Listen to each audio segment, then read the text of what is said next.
Hello everyone. I kept seeing similar posts where Voldemort is being pitied for his appearance, saying that he had to sacrifice his looks in order to create the hocruxes, and that he was probably suffering because of it. Today I will be clarifying this aspect. As a Harry Potter fan who had read the books, I can tell you that Voldemort does not need to be pitied. His character was a well-written villain with a clear background which helped us understand his way of thinking and feeling. First of all, this was his choice. He knew of the consequences, and he was the first and only one who created so many Horcruxes. Secondly, he did not care about his appearance anymore since Tom Riddle looked like his father, and he hated his father so much that Tom had him killed along with his paternal grandparents.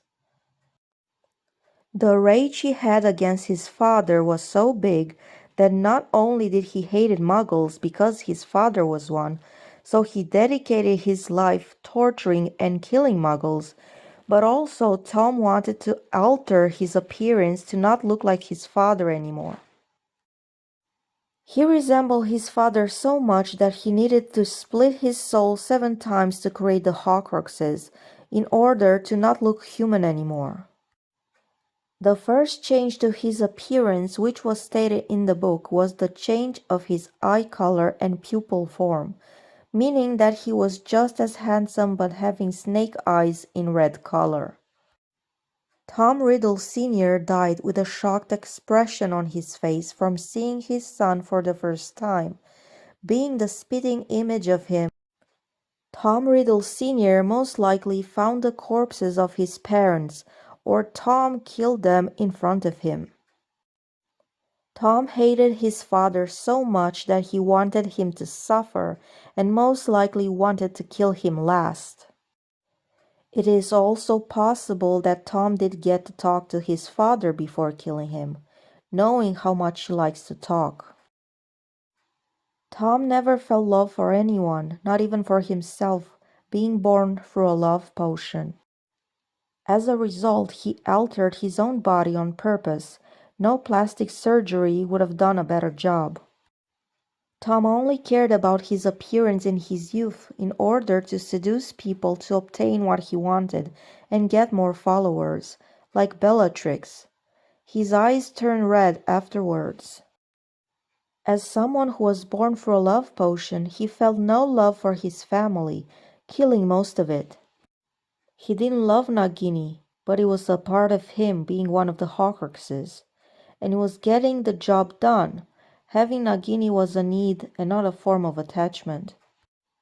He didn't love Bellatrix, but she was the most loyal follower who was madly in love with him even after his humanity disappeared. He respected her and needed her but did not love her because he couldn't love. Voldemort didn't need to do anything to make Bellatrix stay loyal. She's always been loyal, so he didn't need to reward her in any way or to desire an heir when Voldemort wanted immortality and no replacement. He even killed his loyal Death Eaters himself, like Severus Snape, Peter Pettigrew, who was the one who got him resurrected in the first place and showed him the location of the Potters, or having Lucius Malfoy go to Azkaban. Voldemort would have never imagined himself as a father or want any children because he felt no love, and he would have only reminded him of his own father. He wanted to be immortal and the most powerful. Bellatrix even mentioned that she would have gladly sacrificed her own child for her Dark Lord. She showed no attachment to Draco, and she tortured students at the Malfoy Manor. However, Bellatrix only loved Voldemort, and that love was her weakness, and he took advantage of it. Love made people weaker in his eyes. Did he love power? No, because he was incapable of love, but he needed power because it made him feared. To him, the love potion would have no smell. He had no attachments and didn't like anything. This is why he was regarded as the biggest villain in the Harry Potter era, and no one even dared to mention his name. Thank you for watching.